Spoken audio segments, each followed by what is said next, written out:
Welcome aboard the Ear to There podcast, the podcast that'll help you vacation like a pro in any Disney destination. For those of you standing, please sit down and hold on throughout our journey and get ready to learn how to have the time of your life. And now, here's your host, Phil Gramlich. Hello, everybody, and welcome to the Ear to There podcast. I am your host, Phil Gramlich. I'm also the owner and operator of Ear to There Travel, a Disney specialized travel agency. It's my job to take away the stress, the anxiety, and all that time that it takes to plan a Disney trip so you can focus on the fun things like having a great time with your family and friends and enjoying the magic.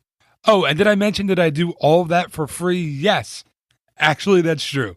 All of my services have always been and will always be completely free of charge. You can find Disney's latest deals, this podcast, my blog, or request a free, no obligation quote over at eartotheretravel.com. This is episode 46 for the week of December 12th, 2016. Now grab a drink, grab a snack, and as a famous mouse once said, on with the show. On a recent program, we had you spend a day with Donald Duck at the studio.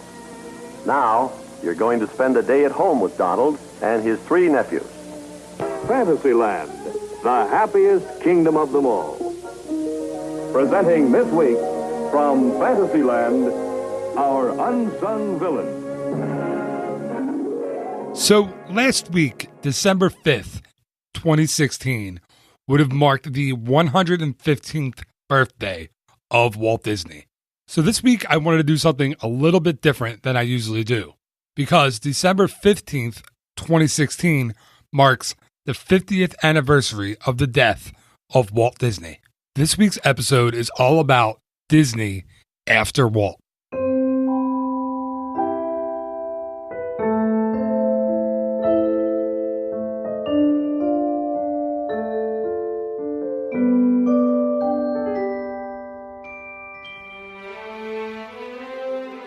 Walter Elias Disney was born on December 5th, 1901, in Chicago, Illinois. Everyone knows the story of how Walt grew up. If you watch the PBS specials or if you've read any of the books about Walt Disney's life, you've heard about his very strict upbringing. You've heard about his father Elias and how tough he was on his sons. You've heard about Walt's love for the farm in Marceline, Missouri. And you've heard about the paper route that Elias Disney owned, where rain, shine, or snow, Walt would have to deliver hundreds of papers in the morning before school and in the afternoon after school each and every day. Walt Disney often credited his very difficult, tough upbringing with the support of his mother and his older brother Roy as the things that ultimately led to his great success. In Walt's 65 plus years on the planet, he was an entrepreneur, an animator, a voice actor, and a film producer. Walt Disney was a pioneer in the animation industry. He revolutionized what animation was and was instrumental in making it what it is today. Walt Disney holds the Academy Award record, being nominated 59 times and having won 22 Oscars. Both still stand as records to this day.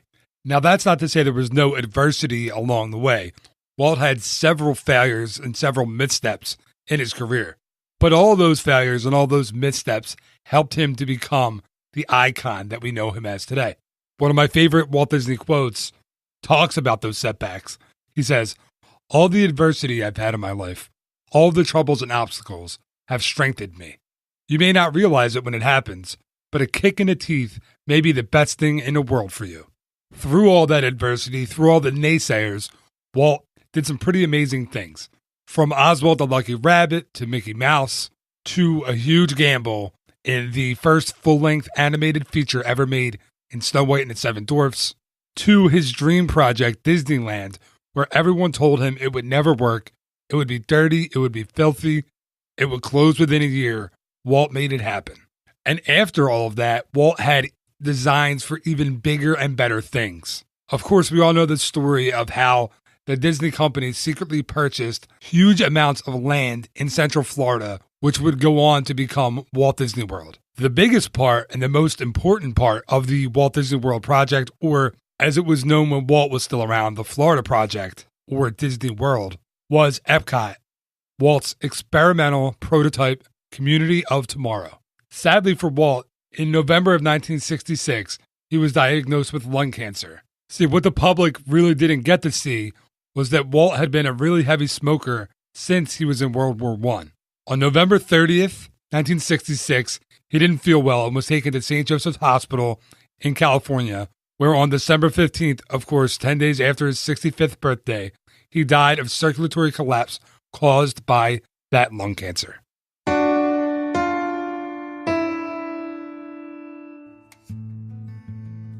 He was cremated 2 days later, and his ashes were interred at the Forest Lawn Memorial Park in Glendale, California. So, contrary to popular belief, no, his head is not frozen somewhere in or around Pirates of the Caribbean. So this is where the episode really starts. Because after Walt Disney's death, the company really didn't know what direction to go in. From day one, Walt had always been there. He had been the driving force. He was the creative genius behind everything Disney put out. So now here the company was in the hands of his brother Roy, who had always been the financial whiz, the money guy behind the scenes. Of course, and very luckily for us, Roy Disney decided to move forward with the Disney World project in Florida. He did make one big change, however. He renamed Disney World to Walt Disney World to honor the legacy of his brother.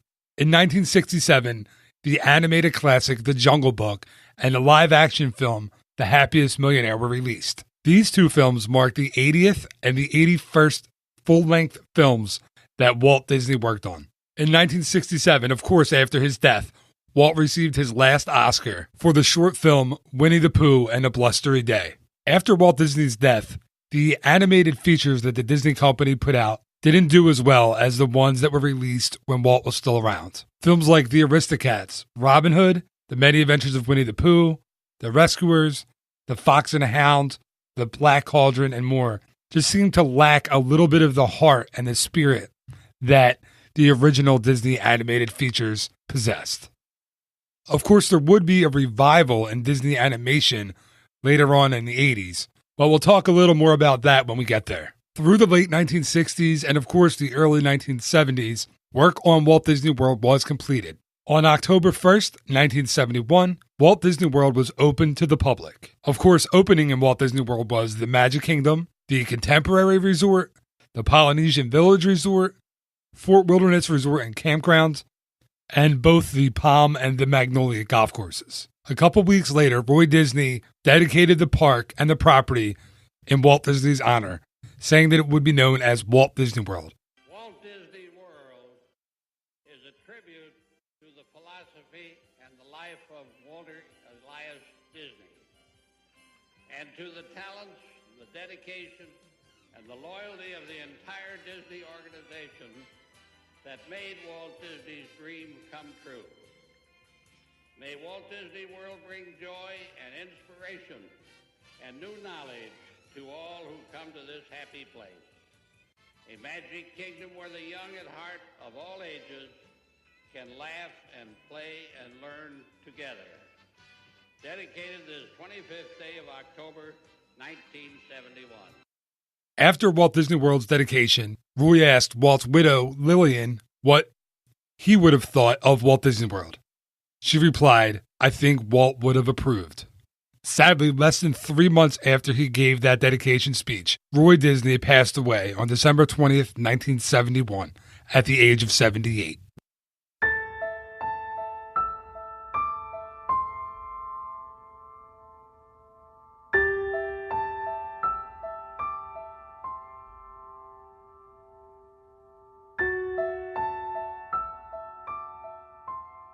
After Roy's death, the Walt Disney Company was left in the hands of Disney executives Don Tatum, Card Walker, and Walt Disney's son-in-law, Ron Miller.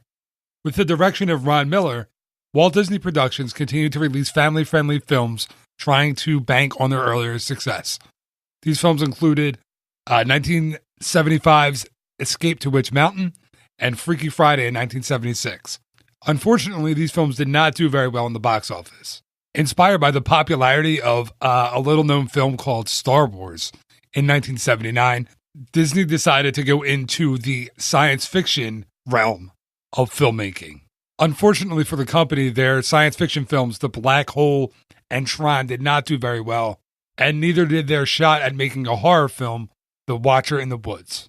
The company mostly focused its time and energy as well as its money on the Walt Disney World side during the late 1970s and early 1980s. When the idea of Epcot was reintroduced to Disney's board, they decided they were not going to go into the business of running a futuristic city.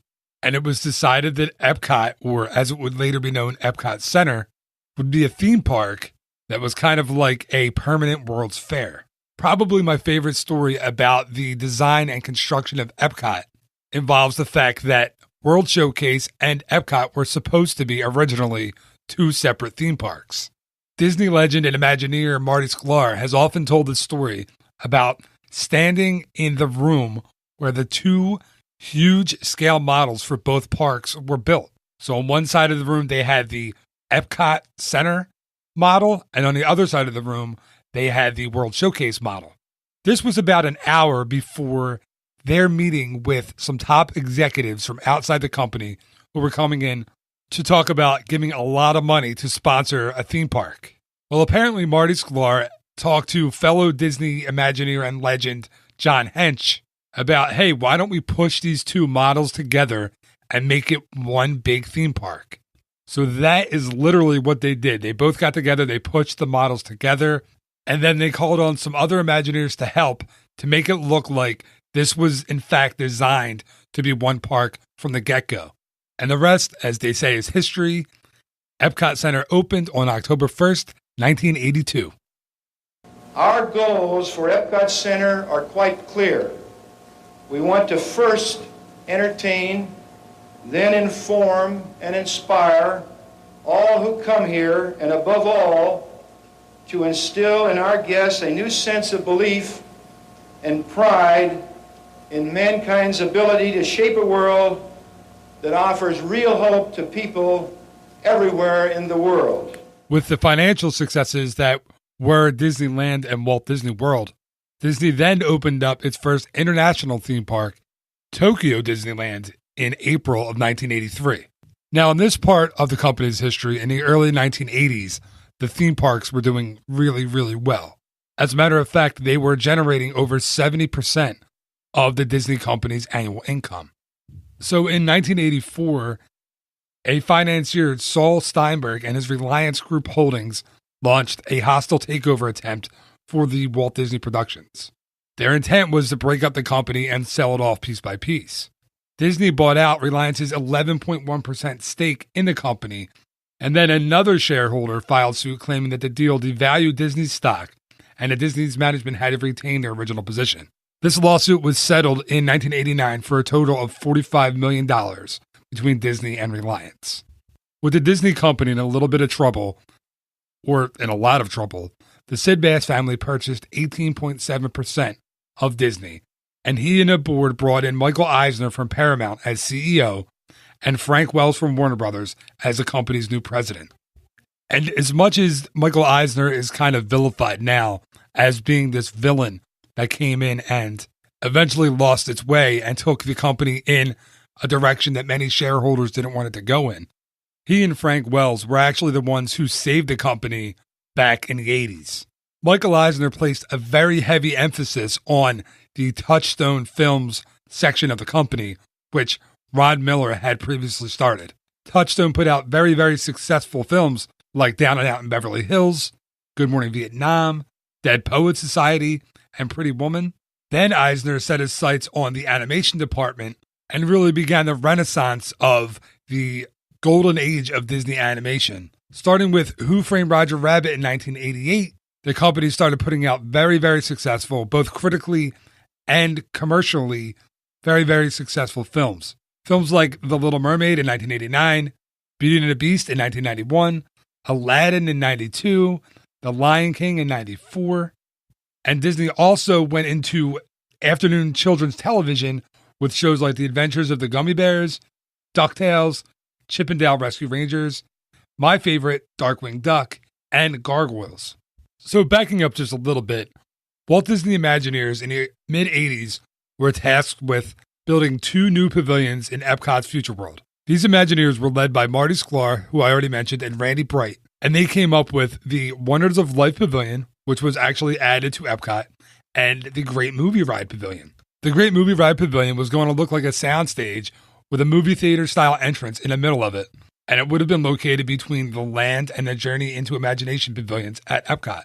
When Michael Eisner saw the concept for this pavilion, it was his idea that instead of putting this pavilion into Epcot's Future World, that it should be an attraction in an entirely new park that was designed around Hollywood, show business, and making movies. And just like that, the concept for Disney's MGM Studios was born. Of course, at the time, a rival company down the road was building their own version of a theme park with a working movie studio, but I'm sure that had nothing to do with Eisner's decision to build the park quickly. Of course, the Disney MGM Studios opened on May 1st, 1989, and it was the third theme park built in Walt Disney World. The park was designed as a working movie studio as well as a theme park that was inspired from the heyday of Hollywood, California in the 1930s and 40s. Of course, on May 1st, 1989, Michael Eisner gave that dedication speech. Later in 1992, Disney opened Euro Disney, which would later become Disneyland Paris, marking its second international park that the Disney company had opened. In 1993, Disney Studio Chairman Jeffrey Katzenberg acquired Miramax Films. In that same year, the Disney company created the NHL team, the Mighty Ducks of Anaheim, which was named after the hugely successful 1992 film, The Mighty Ducks. You know what, this is kind of a tangent, and I haven't really taken these because this is kind of a serious episode, but how cool were those original Mighty Ducks jerseys? I actually still have one of those. I'm kind of a hockey jersey collector. I'm a hockey fan, and I have that one. I have an old Hartford Whalers jersey. I have an old Minnesota North Stars jersey. Anyway, the jerseys were cool. Now back to the episode.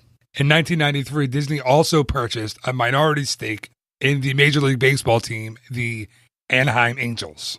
Now, in 1994 is when it starts to kind of go south with Michael Eisner. Frank Wells was unfortunately killed in a helicopter crash in 1994, and not too long after that, Jeffrey Katzenberg resigned and formed his own company, DreamWorks, mainly due to the fact that Michael Eisner would not promote him to president, which was Frank Wells' former spot. Instead, Eisner appointed his personal friend Michael Ovitz as president of the company, and did so with very minimal advice from the Disney board of directors. So that kind of started the downward spiral of Michael Eisner's Disney tenure. Of course, Michael Eisner was at the helm of the Disney company when they built their fourth theme park, as Disney's Animal Kingdom opened on Earth Day, April 22nd, 1998. This park is dedicated and themed entirely around the natural element and animal conservation, which was a philosophy that was once pioneered by Walt Disney himself. In the beginning, Disney's Animal Kingdom was a little hard to market and hard to explain to people what it was exactly. That led to a pretty famous advertising campaign where Disney exclaimed that Animal Kingdom was not a zoo. Not a zoo. Not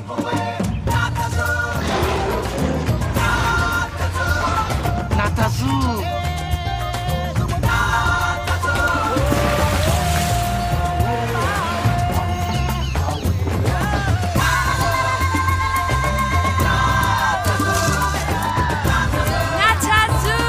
Disney's Animal Kingdom. It's many, many things, but remember, it's not a zoo! And here's where I come in. Honestly, I'm going to talk about myself for a second here. In June of 1998, I began work as a custodial host at Disney's Animal Kingdom. Now, granted, I didn't have the huge success of a Michael Eisner or a Walt Disney, but I like to think that I played a small part in helping guests experience that Disney magic. Taking a little step back here, in 1995, Disney announced that they were not going to build the Westcott project, which was the West Coast version of Epcot out in Anaheim. Instead, the company announced that an all-new theme park, one that would celebrate the history of California, would be opened. Construction on Disney's California Adventure started in 1998, and the park was ready for soft openings in January of 2001. The problem was these soft openings did not have very favorable reviews. The grand opening of Disney's California Adventure was on February 8th, 2001. Disney had predicted that there would actually be days where they would have to turn away guests at the gate because the park would hit capacity. Looking back on that now, we all know that that was not the case. And the park actually opened to a ton of negative reviews. To remedy this, in 2007, only 6 years after the park opened, Disney announced that they would be expanding the park and also reimagining several of the park's already built sites. In 2012, that expansion was fully realized as Cars Land, Buena Vista Street, and other sections of the park were opened. Unfortunately for Michael Eisner, by 2000, the Disney company was not really feeling Eisner's Disney magic. You see, in 2003, Michael Eisner did not want Disney's board of directors to renominate Roy E. Disney, the son of Disney co-founder Roy O. Disney and Walt's brother, as a board of director, saying that his age of 72 was a required retirement age. Side note, Michael Eisner was talking about a Disney. Yeah, them's fighting words. Board member Stanley Gold responded to this by resigning from the board and requesting that all the other members oust Michael Eisner. Then, later in 2003, Roy E. Disney resigned from his position as the company's vice chairman and chairman of Walt Disney Feature Animation and said that Michael Eisner had turned the Walt Disney Company into a soulless company with no clear succession plan and a string of box office flops starting in the year 2000. On March 3rd, 2004, at the Disney Annual Shareholders Meeting, 45% of Disney shareholders, rallied by former board members Roy Disney and Stanley Gold, voted not to re-elect Michael Eisner to the board. No clear successor was named until March 13th, 2005, when Bob Iger was announced as Disney's new CEO. On September 30th, 2005, Michael Eisner resigned both as an executive and as a member of the board of directors. With Eisner out, Roy E. Disney returned to the company as a consultant in July of 2005. On July 17th, 2005, the Disney company celebrated Disneyland's 50th anniversary. And just a couple of months later, in September of 2005, Hong Kong Disneyland was opened. And here's when Bob Iger started really cementing his legacy in the Disney company. In 2006, Bob Iger reacquired Oswald the Lucky Rabbit from NBC in kind of a fun trade where he traded the rights to the contract of broadcaster Al Michaels. In January of 2006, Bob Iger and the Disney company purchased Pixar for $7.4 billion. In 2007, Iger made a deal with the Muppet Studios where Disney would gain full control of the Muppets. Sadly, in December of 2009, Roy E. Disney passed away of stomach cancer, marking the last member of the Disney family who was actively involved in the company. In 2009, Iger and Disney acquired the rights to Marvel Entertainment for $4.24 billion. In April of 2011, Disney broke ground on the Shanghai Disney Resort, which opened on June 16, 2016. And here's a big one. On October 30th, 2012, Disney announced plans to acquire Lucasfilm, which they ended up buying for $4.06 billion. Of course, Bob Iger's legacy in the Disney parks, especially in North America, is continuing to be written. With the revamp of Disney's California Adventure and Cars Land, the construction and success of New Fantasyland in the Magic Kingdom, and with the upcoming World of Pandora, both Star Wars lands on either coast, and Toy Story Land, it seems to me that the Disney company is headed in the right direction, and I think the company's founder, Walt Disney himself, would be extremely satisfied if he saw the last 50 years of the Disney company.